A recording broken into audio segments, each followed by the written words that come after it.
Un gérant, trois questions avec Jean-Sébastien Bellet, associé fondateur de Trust Team Finance. Alors, on va parler avec vous du fonds Trust Team Rock Europe. Tout d'abord, qu'est-ce que c'est? Ça veut dire quoi, ROC? ROC. Alors, ça veut dire Return on Consumer. Donc, on a un process d'investissement basé sur les indices de satisfaction client des entreprises. On s'appuie sur différentes enquêtes qui sont faites à travers le monde, et notamment sur un partenariat avec Ipsos, partenariat exclusif. Nous réalisons des enquêtes pour mesurer la satisfaction des clients par rapport à des sociétés, que ce soit en B2B ou que ce soit en B2C. Donc ça, c'est le concept du fonds, hein. Donc vous allez vraiment suivre ces enquêtes de satisfaction et après sélectionner donc ces valeurs qui correspondent à ces Oui, tout à fait. Nous satisfactions. voulons avoir les champions de la satisfaction client parce qu'il y a un lien entre satisfaction client et fidélité des clients. Les clients fidèles sont forcément des clients satisfaits. S'ils sont satisfaits, à un certain point, ils vont recommander à leurs amis la société et donc le coût d'acquisition des nouveaux clients, qui est un coût très élevé en entreprise, sera plus bas. Et ensuite, la société, si elle a des clients satisfaits, pourra passer des prix très élevés. L'exemple que j'aime bien donner, c'est Nespresso qui vous vend du café à 70 euros le kilo, là où il vaut 15 euros en moyenne, parce qu'ils répondent à toutes vos attentes, notamment celle d'avoir le café qui a le même goût tous les jours. Et donc, ces sociétés-là ont ce fameux pricing power dont on parle sans savoir vraiment d'où il vient. Nous, on considère qu'il vient du client.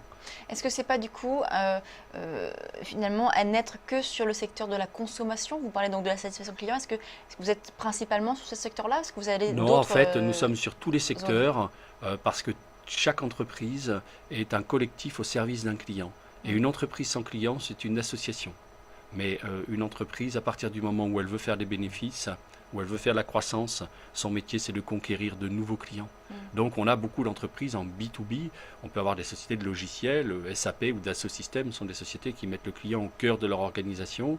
On peut avoir des services informatiques, on peut avoir des sociétés d'infrastructure. À chaque fois qu'il y a un produit, un service, un client, on peut mesurer la satisfaction des clients et comprendre si la société est construite autour d'une stratégie prix, une stratégie produit ou une stratégie client. Nous disons la stratégie client construit les barrières les plus importantes pour éloigner les concurrents et permet d'avoir un retour sur investissement extrêmement élevé pour les actionnaires.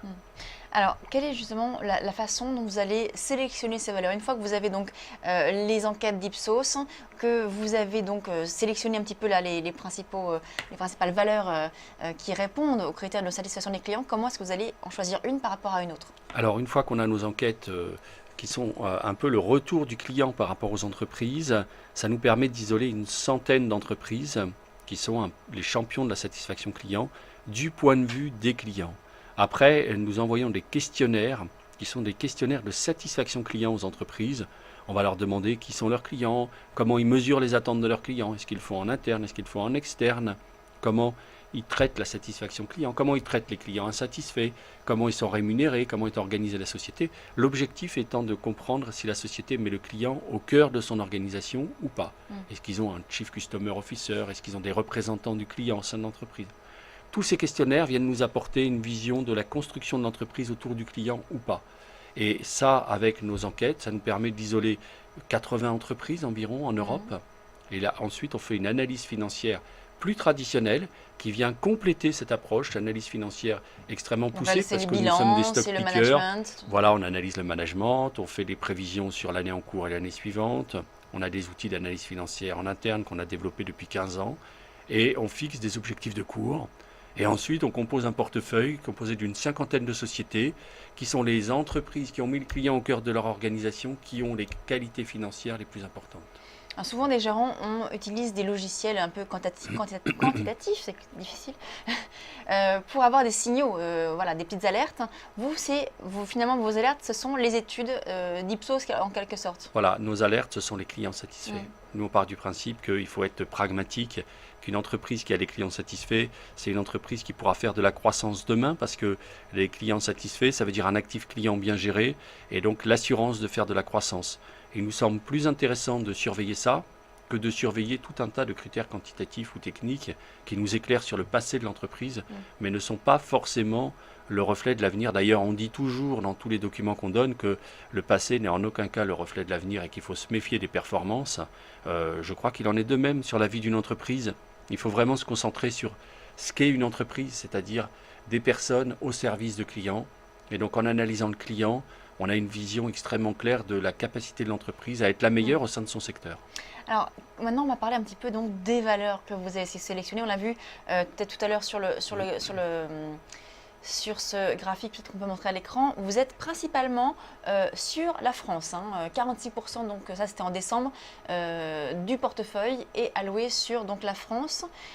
Comment... Oui, c'est un biais parce que nous sommes français. Oui. C'est plus facile aussi d'aller voir le management. Voilà. Voilà, Mais après, c'est donc, plus facile. L'objectif, c'est de le baisser et d'avoir un poids de la France qui ne dépasse pas 30% et un poids de l'Allemagne qui soit plus élevé.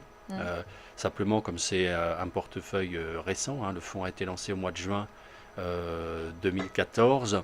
Il est issu de la fusion de 2 fonds.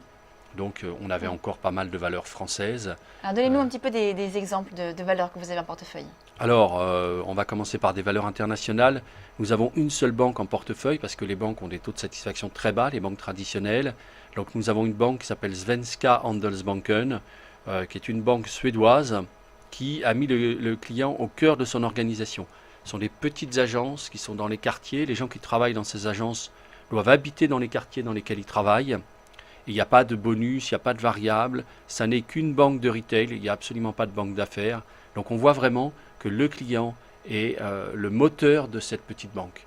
Ils se développent au Royaume-Uni aujourd'hui et ils font un carton là-bas parce que dans un univers de géants avec des HSBC, des Barclays qui ont pris le client pour des vaches à lait, quelqu'un qui s'occupe du client fonctionne bien. C'est la seule banque européenne, à mon sens, qui soit à son plus haut historique en termes de cours de bourse, avec des ratios Core Tier 1 de plus de 18%. C'est une banque de grande qualité et c'est pour ainsi dire la seule banque que nous ayons en portefeuille et qui continue de faire de la croissance. Alors sur décembre, vos 5 premières lignes étaient LVMH et Club Méditerranée. Est-ce que c'est encore le cas aujourd'hui? Alors nous n'avons plus de Club Méditerranée, l'OPA étant probablement arrivé à son terme. Nous étions rentrés très tôt sur le Club Méditerranée qui correspond bien à notre approche satisfaction client puisqu'il y a un taux de fidélisation très élevé. Et d'ailleurs, les clients ne sont pas des clients, ce sont des gentils membres. Mais alors pourquoi est-ce que justement vous êtes sorti du Club Méditerranée alors que là il y a une opération, c'est plutôt intéressant pour la valeur? Oui, sauf que dans notre analyse de la satisfaction client, ce qu'on a observé depuis de nombreuses années, c'est qu'en cas d'opération sur le capital, il y a une destruction de la satisfaction client. Le management va plus s'occuper de l'intégration de l'opération. On le voit bien sur Club Méditerranée, donc ça fait des mois qu'ils travaillent sur l'OPA. Et le client, voilà, revenir plus tard. On devrait observer, et on a commencé à l'observer, les taux de satisfaction client qui chutent, des clients qui sont perdus aujourd'hui dans l'image du Club Méditerranée, qui vont peut-être voir les services modifiés, on ne sait pas encore ce qui va se passer. Et donc du coup, les taux de satisfaction client vont avoir tendance à chuter. Et nous, dès que les taux de satisfaction client chutent, on sort de la société. D'accord, oui, donc ça, le temps que la stratégie s'affine, vous reviendrez peut-être plus tard sur le Club Med. LVMH, c'est aussi une valeur que vous avez encore en portefeuille? Oui, tout à fait. Alors LVMH, ça fait partie des sociétés sur lesquelles on a vraiment été étonné par les enquêtes qu'on a pu faire avec Ipsos. On a fait 3 vagues d'enquêtes sur le luxe. On s'attendait plutôt à ce que ce soit des marques du groupe Kering, et notamment Gucci, qui ressortent. Et en fait, les indices de satisfaction client du groupe Kering ont beaucoup chuté. Notamment Kering, Gucci. donc SPPR. Et voilà, exactement. Par contre, les marques de LVMH sont ressorties plébiscitées par les consommateurs à travers le monde entier. Et donc, voilà, on a regardé un peu plus et on s'est vraiment rendu compte que, contrairement à l'image qu'on pouvait avoir, il y a une culture client dans le groupe LVMH, il y a une volonté d'offrir une qualité de produit et un service au client, quoi qu'il arrive. Et donc, c'est vraiment une valeur qui correspond à nos critères. Alors, pour terminer, valeur un peu plus étonnante, c'est le groupe Eurotunnel. C'est vrai que ce n'est pas forcément la valeur que j'imaginerais répondre aux satisfactions clients. Oui, mais là encore, vous avez des clients qui sont les gens qui font passer des trains, que ce soit pour le fret, pour les passagers, à l'intérieur de cette infrastructure. Et donc, là, c'est une infrastructure qui ne pose aucun problème, qui a une forte adéquation entre ce qu'ils proposent comme service et les tarifs, et qui a repoussé les concurrents qui sont plutôt l'aérien ou les nautiques très loin parce que voilà, les taux de satisfaction sont moins bons. Les gens ont compris que c'est plus rapide de passer par le tunnel, c'est moins coûteux, il y a moins de soucis pour rejoindre le centre-ville. Donc tout ça, le fait que ce soit plus pratique, un rapport qualité-prix nettement meilleur, fait que globalement la satisfaction est beaucoup plus élevée pour le passage à travers la Manche via le tunnel. Et donc, ça permet d'avoir des tarifs qui sont un peu plus élevés, mais avec des clients toujours satisfaits.